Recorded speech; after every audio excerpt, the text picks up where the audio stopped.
Breaking మీద focus చేద్దాం. ఒక ప్రభుత్వ ఉద్యోగి 100 కోట్లు సంపాదిస్తాడా? హైదరాబాద్ లో అవినీతి తిమింగలానికి సంబంధించిన బ్రేకింగ్ న్యూస్ ఇది. ఒక ప్రభుత్వ ఉద్యోగి సంపాదన చూస్తే షాక్ అవుతారు. అతడి అక్రమ సంపాదన ఏ రేంజ్ లో ఉందో డీటెయిల్ గా మీకు చూపిస్తూ ఉన్నా.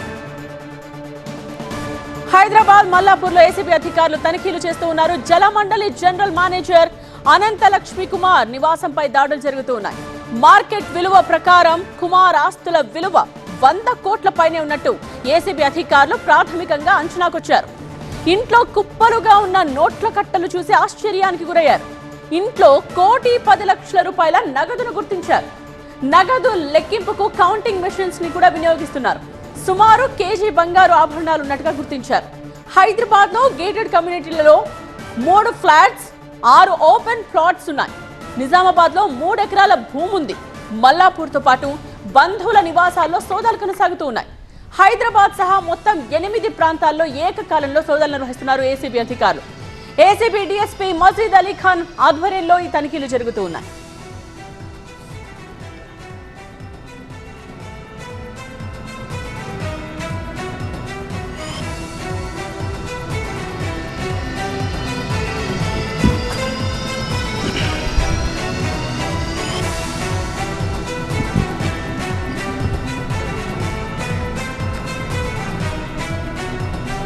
ఒక ప్రభుత్వ ఉద్యోగి 100 కోట్లు సంపాదిస్తాడా? హైదరాబాద్ లో ఒక ప్రభుత్వ ఉద్యోగి సంపాదన చూస్తే షాక్ అవుతారు. అతడి అక్రమ సంపాదన ఏ రేంజ్ లో ఉందో చూడండి. హైదరాబాద్ మల్లాపూర్ లో ఏసీబీ అధికారుల తనిఖీల్లో బయటపడిన నిజమిది. జలమండలి జనరల్ మేనేజర్ అనంత లక్ష్మి కుమార్ నివాసంపై దాడులు జరుగుతూ ఉన్నాయి. ఇతనే అనంత లక్ష్మి కుమార్.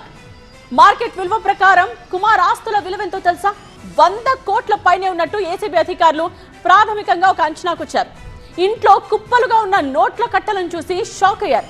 ఇంట్లో 1,10,00,000 రూపాయల నగదును గుర్తించారు. నగదు లెక్కింపుకు కౌంటింగ్ మెషిన్స్ ని కూడా వినియోగిస్తూ ఉన్నారు. సుమారు కేజీ బంగారం ఆభరణాలు ఉన్నట్టుగా గుర్తించారు. ఇక హైదరాబాద్ లో గేటెడ్ కమ్యూనిటీస్ లో 3 ఫ్లాట్స్ అలాగే 6 ఓపెన్ ప్లాట్లు ఉన్నాయి. నిజామాబాద్ లో 3 ఎకరాల భూమి ఉంది. మల్లాపూర్ తో పాటు బంధువుల నివాసాల్లో కూడా ప్రస్తుతం అధికారుల సోదాలు కొనసాగుతున్నాయి. హైదరాబాద్ సహా మొత్తం 8 ప్రాంతాల్లో ఏకకాలంలో సోదాలు నిర్వహిస్తూ ఉన్నారు. ఏసీబీ డీఎస్పీ మజీద్ అలీ ఖాన్ ఆధ్వర్యంలో ఈ తనిఖీలు జరుగుతూ ఉన్నాయి.